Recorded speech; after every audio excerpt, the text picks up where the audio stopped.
Monsieur le Président, Monsieur le Ministre, Madame la Présidente de la Commission, mes collègues. Nous sommes aujourd'hui amenés à examiner l'un des derniers textes de cette législature. Les propositions de résolution sur lesquelles nous allons nous prononcer dans quelques instants sont l'œuvre de plusieurs de nos collègues issus de groupes parlementaires différents. Cette démarche est louable. De chaque côté de l'hémicycle, on reconnaît ainsi l'impérieuse nécessité de rappeler le rôle et la place essentielle des sciences dans notre société.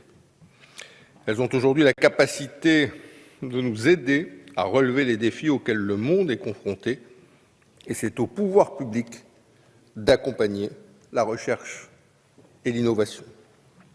Les crises que traverse le monde et la diffusion accrue d'informations scientifiques fausses, incomplètes, tronquées, notamment bien sûr par le biais d'Internet, ont contribué à dégrader l'image de la science dans l'opinion et à faire reculer la démarche et la culture scientifique au sein de l'Hexagone.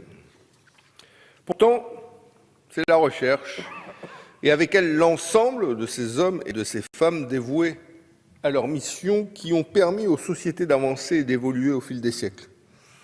À quoi ressemblerait notre mode de vie sans les découvertes techniques et scientifiques du XIXe siècle? Elles ont contribué à faire évoluer nos moyens de production, nos façons de nous déplacer ou de nous soigner. La France a de tout temps eu une place à part dans la recherche scientifique mondiale. Mon collègue l'a rappelé à juste titre. De nombreux progrès sont liés à de grands inventeurs français.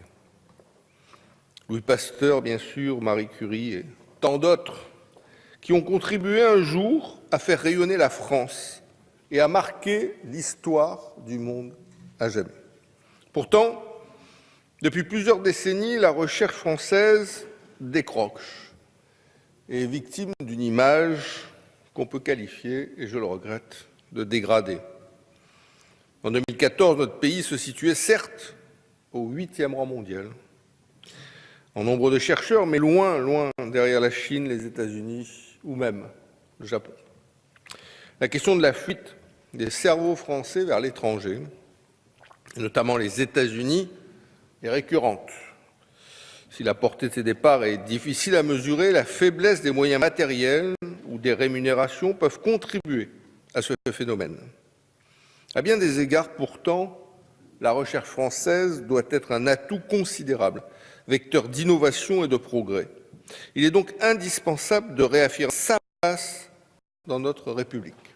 Et ces propositions de résolution sont un moyen d'alerter le gouvernement, même si c'est un peu tard au terme de cette législature, et l'ensemble de la classe politique au-delà sur cette question. Les propositions de résolution mettent également en lumière l'insuffisance de l'enseignement des sciences au sein des programmes scolaires et le manque, de manière plus générale, de culture scientifique dans notre pays. Ainsi, elles invitent le gouvernement à prendre des mesures dans ce domaine, notamment en étoffant le programme de philosophie consacré aux sciences, à mieux veiller à la qualité de cet enseignement au collège et au lycée, ou à augmenter le volume horaire au sein de l'école élémentaire. Ce renforcement de la démarche scientifique de nos concitoyens passe également par la diffusion de programmes à vocation scientifique, en particulier sur le service audiovisuel public, ce qui est, comme cela a été rappelé par mon précédent collègue avec talent, déjà prévu dans le cahier des charges qui unit ces chaînes à l'État. Enfin, ces textes visent à engager une meilleure prise en compte de la communauté scientifique par les autorités politiques dans le processus de prise de décision. Notre pays compte un nombre important d'organes scientifiques et nos assemblées travaillent sur ces sujets à travers l'Office parlementaire d'évaluation des choix scientifiques et technologiques depuis 1983, dont il faut ici saluer le travail de ses membres. Il convient à l'avenir de mieux associer l'ensemble des parties prenantes dans le suivi des politiques publiques. Essentiel pour comprendre l'univers dans lequel nous vivons et pour améliorer nos conditions de vie, les sciences sont un instrument primordial pour le développement économique d'un pays. si la stabilisation des crédits destinés à la recherche et l'innovation au cours du quinquennat constitue un signal incontestablement positif, pour autant, la France connaît un retard grandissant par rapport à ses partenaires étrangers et nous attendions de ce fait-là, simplement, plus d'ambition du gouvernement.